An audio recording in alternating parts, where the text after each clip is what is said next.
ሰላም ተመልካቾች እንዴት ናችሁ? እንዴት ሰነበታችሁ? እንዴት ከረማችሁልን? እንዴት አላችሁልን? ዛሬ ርዕሱ ላይ እንደተመለከታችሁት በሰዓት ስንት ብር እንደሚከፈለን እናወራለን ማለት ነው። ምን ነው? ሚስጥር ነው? አይነገር ይነገር። እያሰብኩ ነው። እኔ ነኝ ከፋይ አንቺ ነሽ? እንዴ ለምከፍልበት መከፈል አለበት።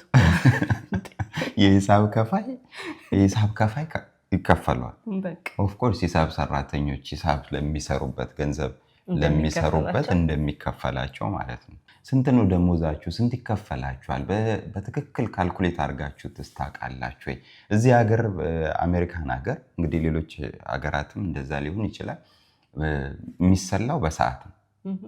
የምንሰራቸው ስራዎች በሙሉ የሚሰሉልን በሰዓት ነው። ከዚህ ሰዓት እስከዚህ ሰዓት ሰራው ካልን በአንድ ሰዓት ስንት ይከፈላል ተብሎ ነው የሚጠየቀው። ወይንም ደግሞ በአመት ስንት ታገኛለህ ይባላል እንጂ ብዙ ጊዜ በወር አይሰራም። እውነት ለመናገር በተለይ አሜሪካ ውስጥ የማይጠየቅ ጥያቄ ነው። ስንት ይከፈልሃል ብሎ ስንት ይከፈልሃል? አዎ ማይጠየቅ። አይ እንዲነግሩን አይደለም ራሳቸውን እንዲጠይቁ ነው። ስንት ይከፈለናል ብላችሁ ታስባላችሁ? በሰዓት የሚከፈላችሁ ገንዘብ እናንተ የምታስቡትና በትክክል እጃችሁ ላይ የሚደርሰው አይገናኝም የሚል ነገር አግኝቼ አንድ ወዳጄ እስቲ እኔን ስራልኝ አለኝ። ስንት ይከፈልሃል ስለው 24 ብር አለኝ። ሂሳቡ ሲሰራ 5 ብር መጣ። በሰዓት የሚከፈል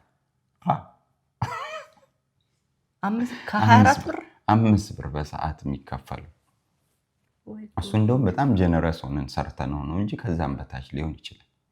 በሰዓት እንግዲህ አብዛኛው ኢትዮጵያዊ እዚህ አካባቢ ይከፈለዋል ተብሎ ይታሰባል። ምክንያቱም የምንሰራቸው ስራዎች በአብዛኛው ፕሮፌሽናል የሆኑ ላይሆኑ ይችላሉ። ብዙዎቻችን የዛኑ ያክል ደግሞ ፕሮፌሽናል ስራ ገብተው ጥሩ ገንዘብ የሚከፈላቸውም ሰዎች አሉ። ግን ለሁሉም ሰው ይሰራል ይሄ ካልኩሌሽን። በሰዓት ይከፈለኛል ብለሽ የምታስቢውን ሂሳብ እንግዲህ ታክሱን እና ሌሎች ነገሮች ተቆራርጦ መጨረሻ እጅሽ ላይ ይደርሳል ተብሎ የሚታሰበው ሲሰላ በጣም ስንት እጥፍ ማለት ነው። እንግዲህ 24 ብር የሚከፈለው ሰው 5 ብር ከሆነ ኦልሞስት 5 እጥፍ አካባቢ ወደ ታች ነው። ምን ሰራ ቤት ቢቀመጥስ?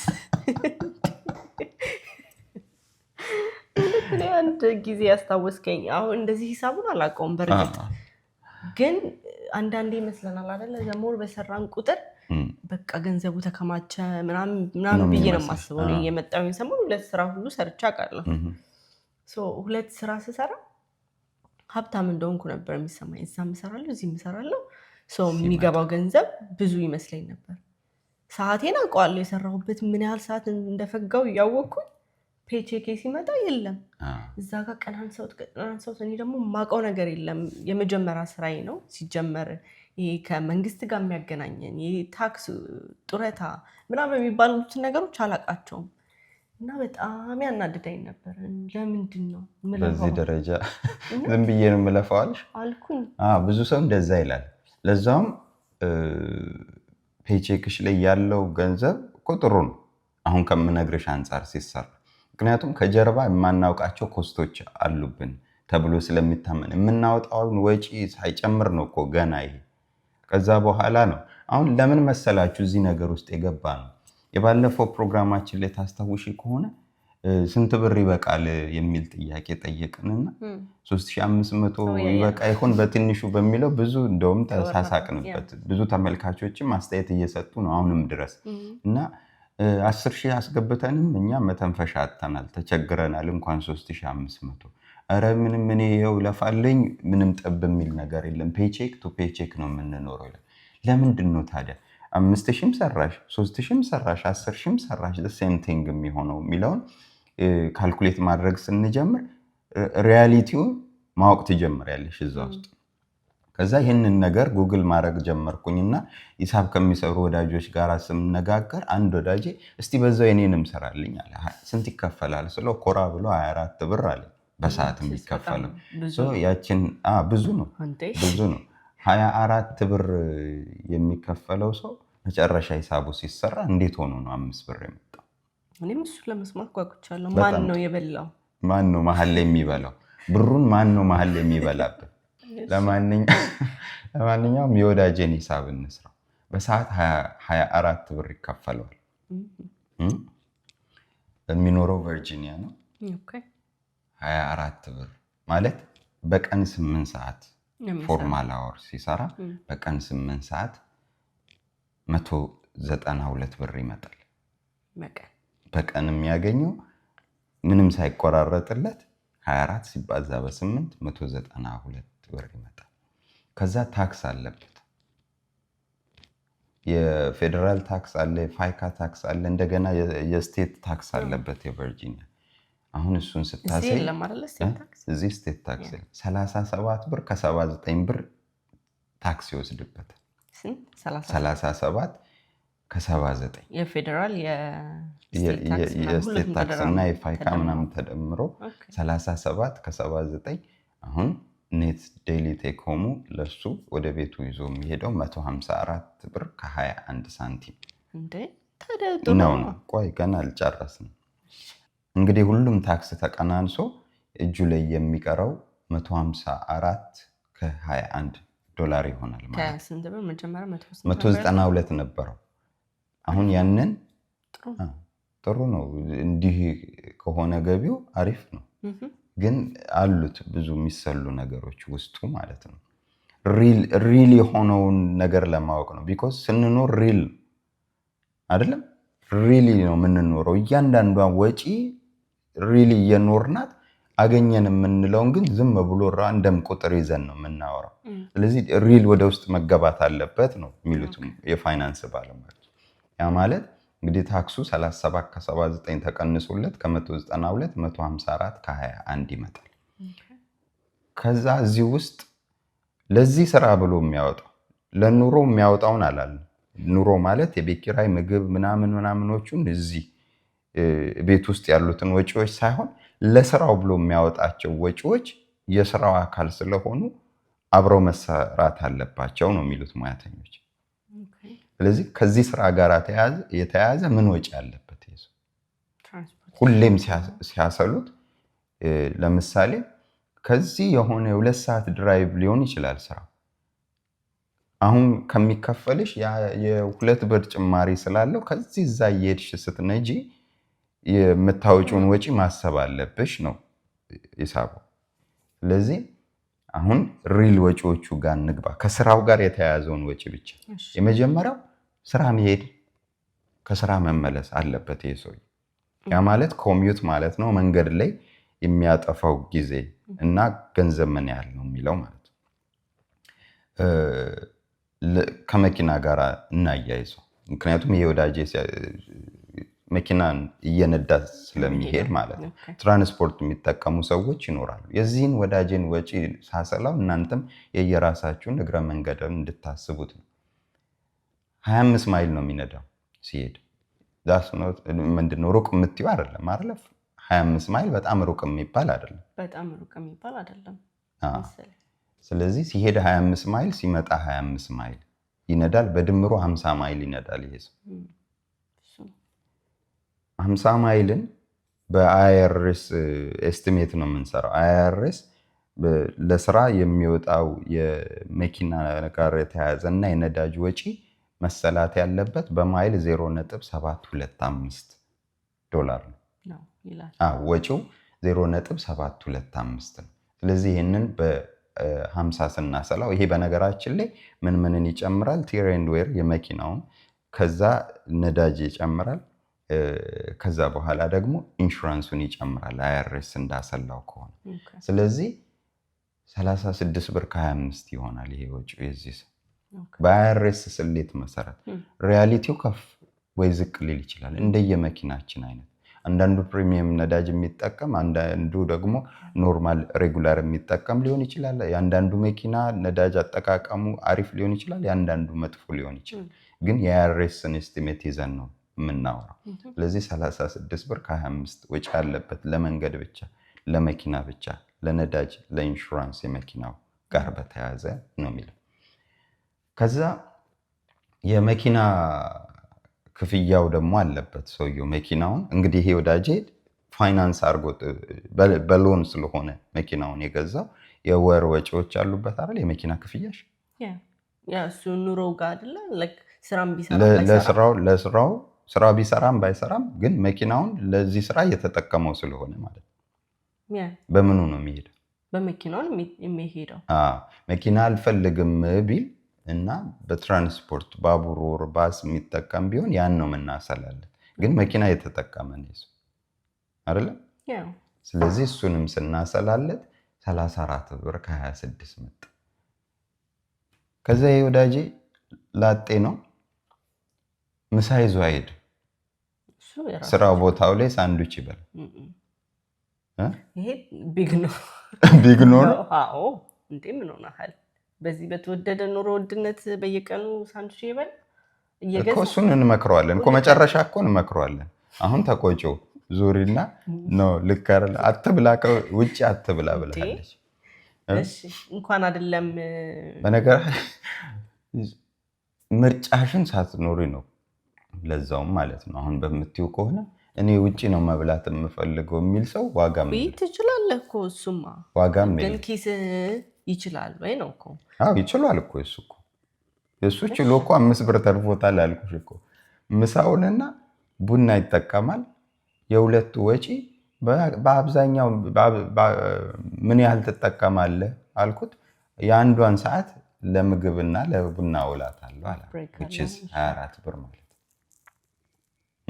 የአንዷን ሰዓት ለምግብና በቃ 1 ሰዓት የምሰራትን ለምግብና ምናምን አውላለሁ። 7ቱ ሰዓት ደግሞ ለሌሎች ጉዳዮች ይውላል ብሎ ቤት ሲመጣማ አለው እንደገና በዛች በተረፈችው በ5 ብር በልቶ አያድርም የሚለውን ላሰላልሽ እኮ ነው። 24 ብር ከገንዘቡ ላይ አነሳንለት ለቡናና ለምግብ። ስለዚህ ቶታል በቀን ወጪው ማለት ነው 94 ብር ከ51 ይመጣል። አሁን 59 ብር ከ70 ቀረ። ይህን ሂሳብ ስትሰሩ እናንተ በራሳችሁ መንገድ ኧረ እኔ ምሳ ይዤ ነው የሚሄደው፣ ኧረ እኔ ሳልበላ ውዬ ነው የምመጣው። ሁሉም የየራሱ ኪስ የሚያውቀው ራሱ እንደየቤታችሁ ስለምትኖሩ ማለት ነው። በዚህ ወዳጄ ስሌት ስንነሳም ያልነው 24 ብር ይከፈለኛል ስንት ነው ይዤ የምገባው የሚለውን አስላለኝ ነው። ቴክሆም አጠቃላይ 59 ብር ከ70 አለበት። አልበቃም ግን ችግሩ እዚህ ጋር አሁን አወርሊ ሬት ነው አይደለ የሚከፈለን በሰዓት ነው ብለን ስንል ትሩ አወርሊ ሬት የሚሉት ነገር አለ። በኮቴሽን ውስጥ ትሩ አወርሊ ሬት ማለት ታክሶቹ ተቆራርጠው የሚደርሰን ማለት ነው አይደለም። 8 ሰዓት ነው የምሰራው ስትይ ሪሊ የሚል ጥያቄ ነው የሚጠይቁሽ። 8 ሰዓት ብቻ ነው የምትሰሪው? ለዚህ ስራ የምታጠፊው 8 ሰዓት ብቻ ነው? አሁን ገባኝ ወዴት እየመጣ እንደሆነ። ከጠዋት ተነስቼ ስራ ቦታ የሚሄድበትን የምመለስበትን መንገድ ላይ የማጠፋውን ጊዜ ምናምን ሊደመር ነው። በጣም ትክክል። አሁን ትሩ አወርሊ ሬት የሚሉት እሱን ነው። በሰዓት እየተሰላልን ከሆነ ለዚህ ስራ የምናጠፋው ሰዓት በሙሉ ሌላ ነገር አናረግበት።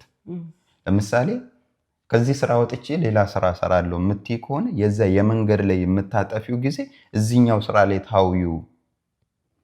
ልታዩ ትቼ የነበራል።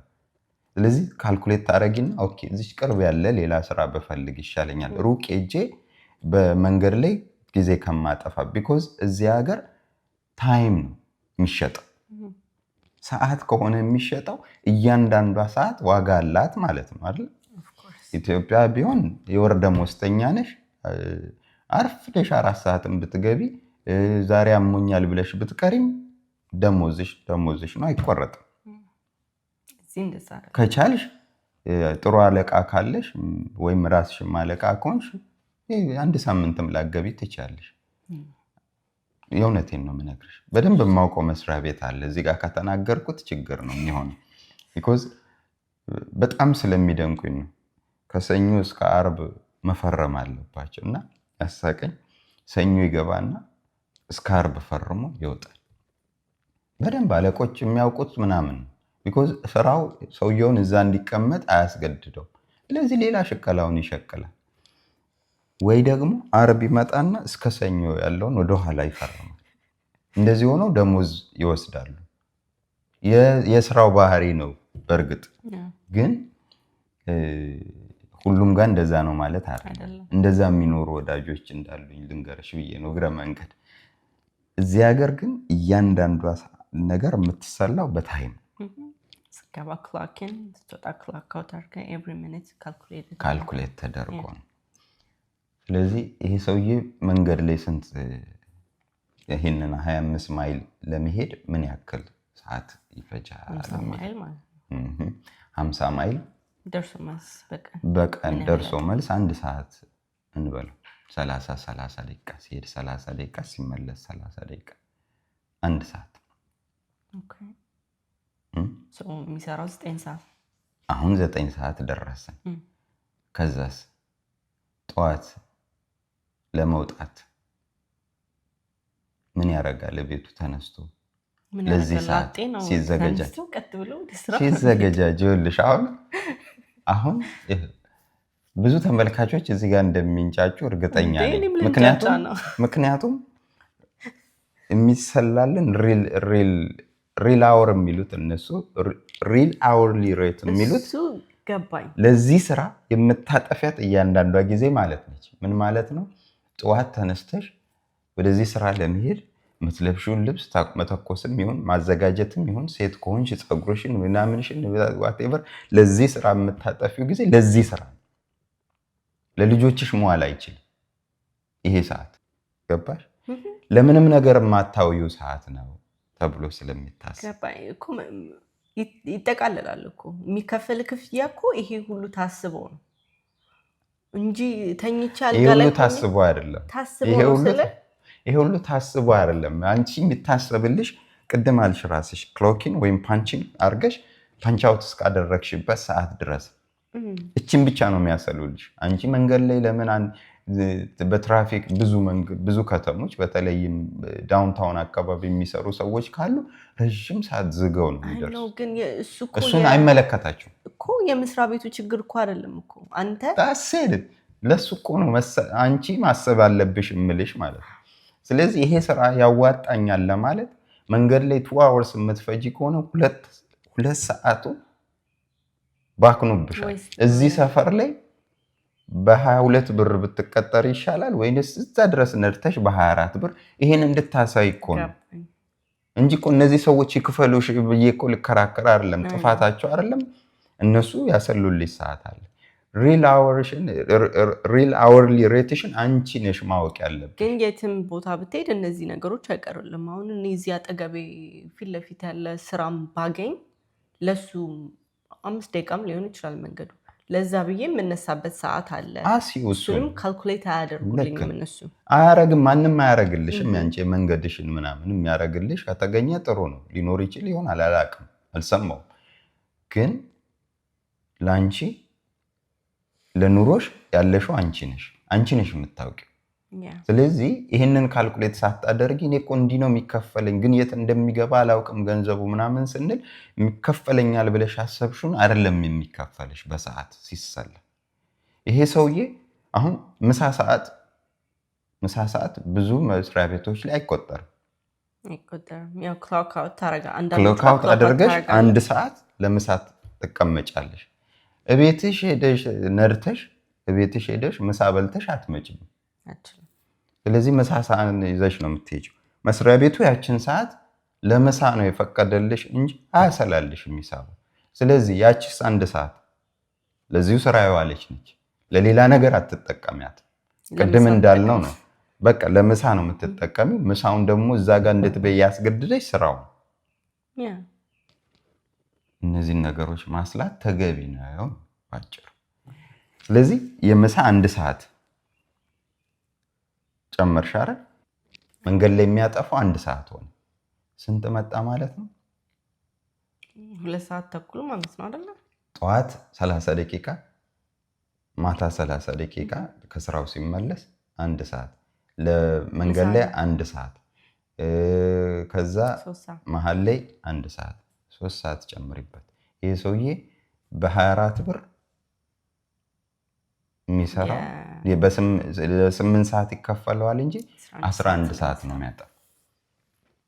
ለዚህ ስራ የሚያጠፋው 11 ሰዓት ሆኖ ሳለ የሚከፈለው ግን ለ8 ነው። ስለዚህ ይህንን እስቲ ካልኩሌት አድርጊው። ይህን ሰውዬ አሁን ካልኩሌት ብታረጊለት 192ን ቅድም ለ8 ሰዓት አባስተን አልነበረ? 192ን ለ11 ብታካፊው 17 አይሾ 24 ብሎ መጀመሪያ አምሮ ላይ ያሰበው በሰዓት 24 ብር ይከፈለኛል ያለው በሰዓት 17 ብር ከ45 ነው መጀመሪያ ስትነሺ ራሱ ማለት ነው በሰዓት የሚከፈል ተብሎ የሚታሰብ።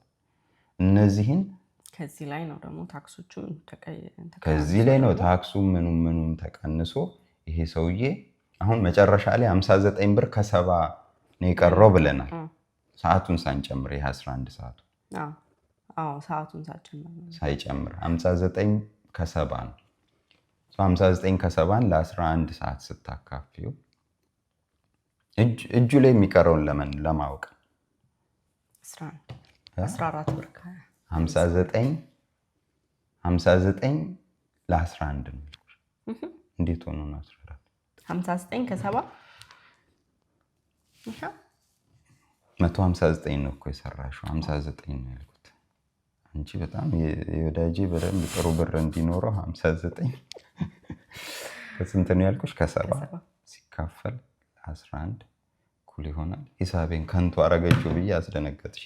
5 ብር ከ42 72 59 ምንድን ነበር መጨረሻ የቀረው ማለት ነው። እነዚህን አሁን ይኸውልሽ ለታክስ ቆረጥንበት ፌደራል እና ምናምን ሲቆረጥ ከ192 ላይ 154 ምናምን ጨምረን መጨረሻ ላይ ስናሰላ ይሄ ሰውዬ 5 ብር ከ43 ነው በሰዓት የሚያገኝ። ከዛችን 5 ብር ከ43 ነው ለቤት ኪራይ፣ ለቤት ውስጥ ለምግብ፣ ለሌሎች ወጪዎች ዋቴቨር የሚያውለው። that's why ፔቼክ ቱ ፔቼክ ተጨንቄ ነው የምደርሰው። አንዳንዴ አይደርስልኝም የምንለው ለዛ ሪል አወርሊ ሬቱን ስለማንሰራ እነዚህ ድብቅ የምንላቸውን ወጪዎች ስለማናስብ መንገድ ላይ ለነዳጅ የምናጠፋው ነገር ስለማናስብ ነው።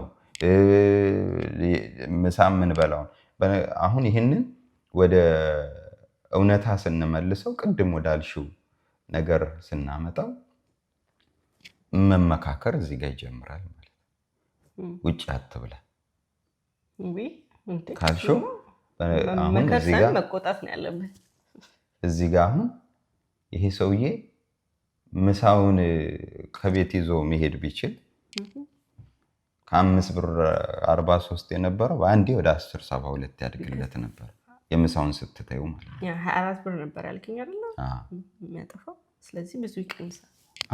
10 ብር ከ72 ይመጣል። አሁን 5 ከ43 ነው ሪል አወርሊ ሬቱ ያልነውን ወደ 10 ከ72 ከፍ ያደርግለታል። ምሳውን ከተወ ምናምን እያልሽ ማለት ነው። እና የሚገርመው ነገር ይሄ አሁን የሰራሁት ይሄ 5 ብር ከ43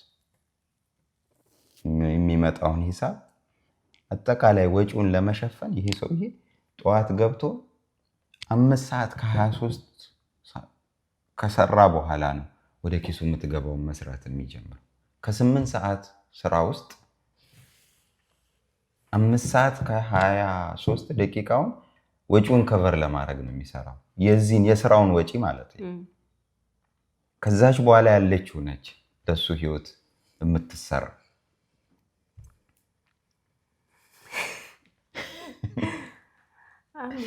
ከባድ ነው እንደዚህ ከተሰላ ከባድ ነው። ግን ደግሞ ቅድም ያለው ነበረ አንደኛ እዚሁ ቅርብ ቢፈልግ ይሄን ያህል የሚከፍለው ላያገኝ ይችላል። 25 ማይል ምናምን ድረስ የሚነዳው ያው አንዳንድ ዳውንታውን ላይ ምናምን ብዙ ቢዝነሶች አሉና ሞር ይከፍላሉ ቢዝነሱም ስላላቸው። አቅራቢያ ጋር እንደ ልብ የሚገባህን ያህል የሚከፍሉ መስሪያ ቤቶች አታገኝም። ለዛ ነው ብዙ ሰው ራቅ ያለ መንገድ የሚጓዘው። ስለዚህ በቃ ስራ ሲሆን እንደ ግዴታ የሚሆናል አይደለ? እናውቀዋለን እኮ የሚከፈለን ለ8 ሰዓት እንደሆነ እናውቀዋለን።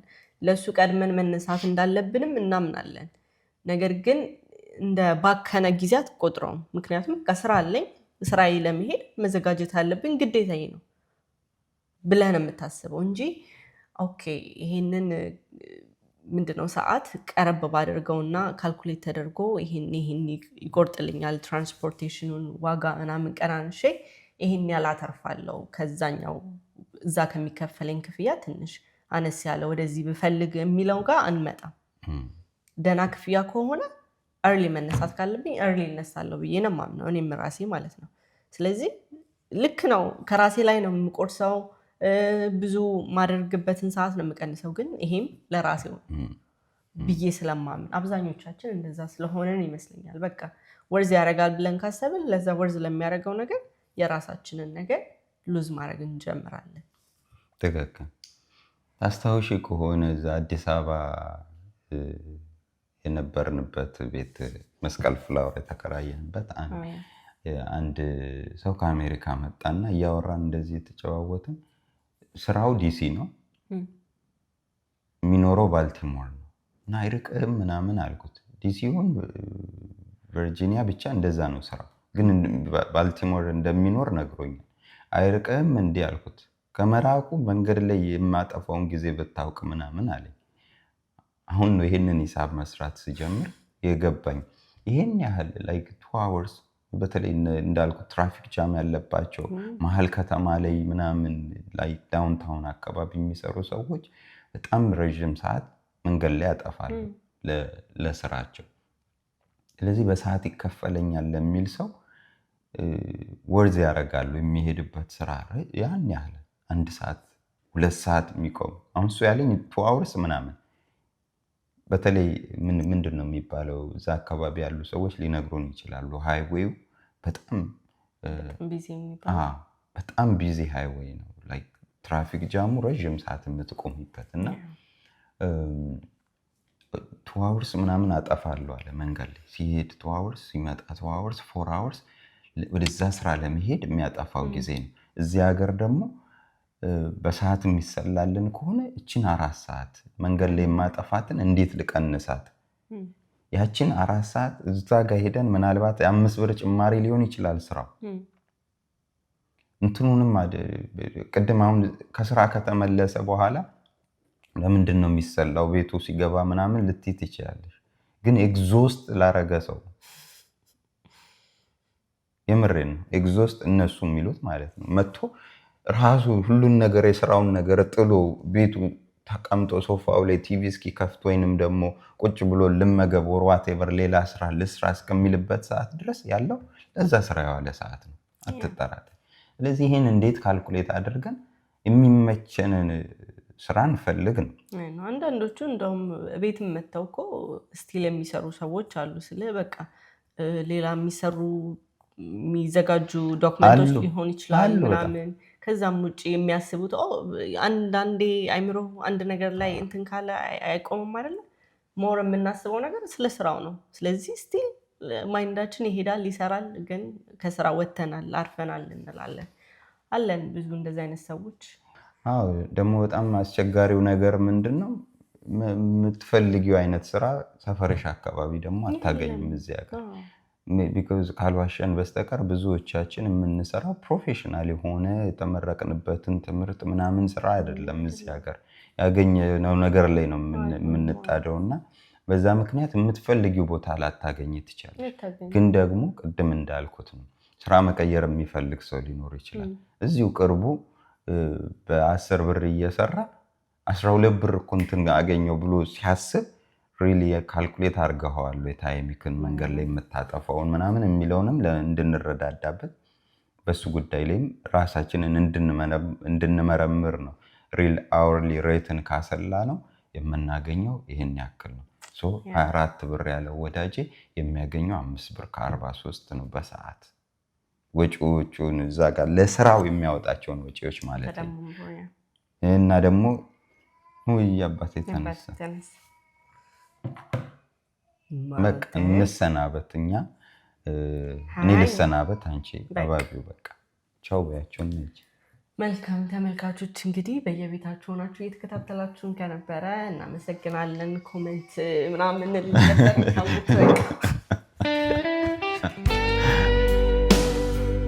በቀጣዩ ፕሮግራማችን እንገናኛለን። ባባይ